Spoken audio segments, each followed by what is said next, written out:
verse 13.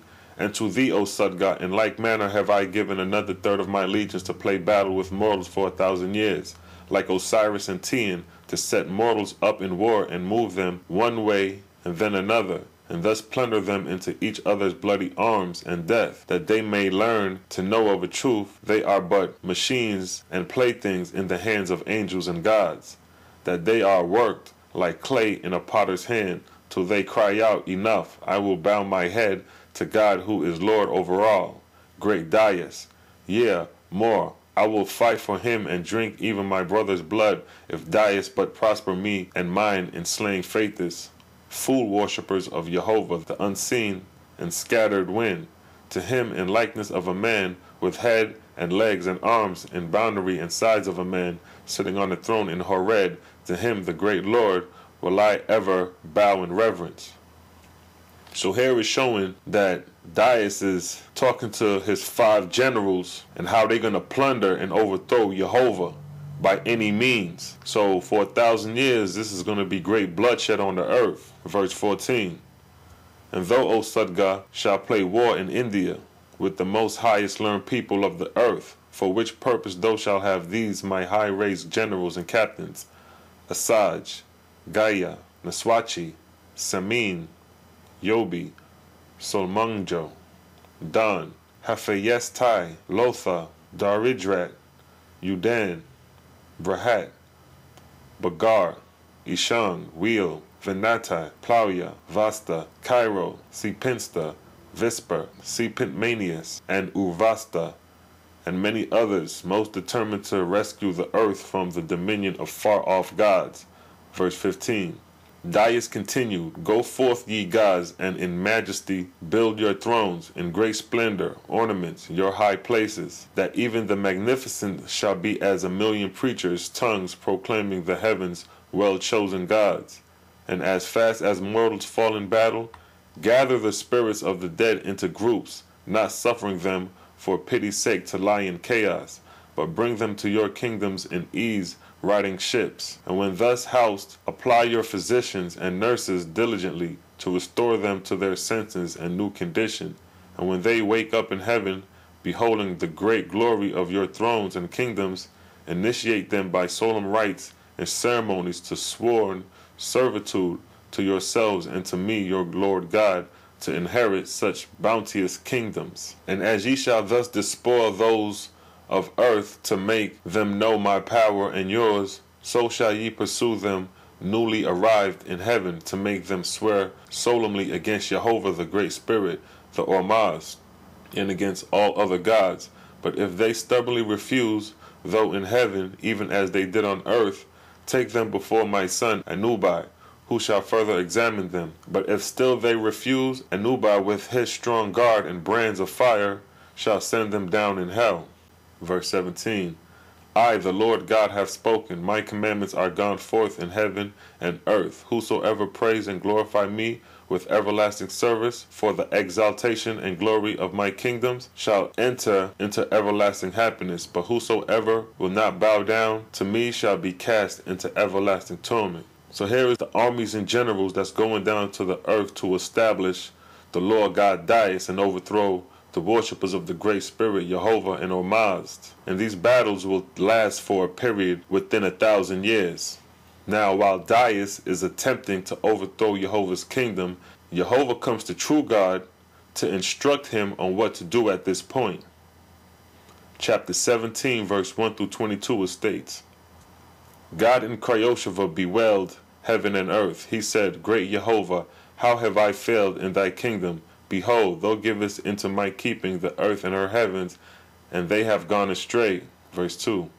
Jehovah said, Behold the plan of my government, which is to come against nothing in heaven or earth, to seize nothing by the head, and turn it round by violence to go the other way. Verse 3. Though I am the power that created them, and am the ever-presence that moved them along, I give to them to be gods like myself, with liberty to find their own direction. Verse 4. I created many trees in my garden, the greatest of which is the tree of happiness, and I called out unto all the living to come and dwell in the shade of that tree, and partake of the fruits and its perfumes. But they run after prickers, and they scourge themselves. And then, alas, they fall to cursing me and accusing me of shortness in my government.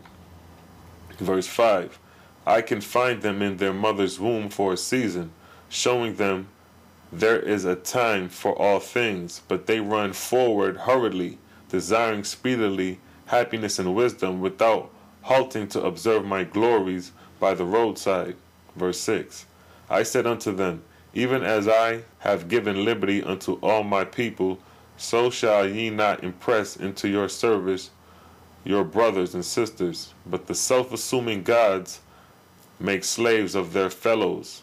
They build roads round about and station armies of soldiers to prevent my newborns from coming to my most glorious kingdoms. Verse 7. They go down to the earth and inspire kings and queens and rich men to do the same things. And they portion out to their servants, saying to them, serve ye me, and I will do for you. They little think that their service will become as thorns and stones and chains and spears against them in the far future. They build up a justice of their own, saying, as much as my servants labor for me, so will I render unto them. But I have said unto them that no man shall serve another but for love, which shall be his only recompense. Verse 8. The king and the queen of the earth and the rich men shut their own eyes against me, thinking by that means I cannot see them. They flatter themselves that in heaven they will give the slip to their servants. But I sowed a seed of bondage in my garden. I said, whosoever bindeth another shall himself be bound. And behold, when they are risen in heaven, their servants and their soldiers come upon them. Their memory is as troubled dreams that will not away from them. Verse 9. Nevertheless, with these great examples before them, still there are angels in Hades that have not profited therein. For they say unto themselves, I will build a great kingdom in heaven. I will become the mightiest of gods. Millions of angels shall serve me. I will shut out the great spirit and his far-off heavens. I will wall my place around with an army of soldiers and with fire and water. Verse 10. As a libertine stealeth an unsuspicious damsel to abuse her, and in time she waked up to the matter but to curse him, so do the false gods steal upon the inhabitants of my places and carry them into bondage. But the light of my understanding dwelleth in the souls of my little ones. It waiteth for the spring sun, and it will spring up and grow into a mighty tree to accuse these gods. Verse 11. God inquired concerning warfare. Verse 12. Jehovah said, I answer all things by good. To the good at heart I give good thoughts, desires, and holy observations. To the perverse of heart I hold up my glories and the beneficence of virtue and peaceful understanding. To them that practice charity and good works unto others, laboring not for self, I give the highest delight, though they be pricked in the flesh with poverty and with wicked persecution. Yet their souls are as the waters of a smooth running river. Amongst them that practice evil and destruction and war, I send emissaries of benevolence and healing, who have plenteous words of pity. Verse 13. These are my arrows and spears and war clubs, O God. Pity, gentle words, and the example of tenderness. Soon or later these shall triumph over all things in heaven and earth. Verse 14.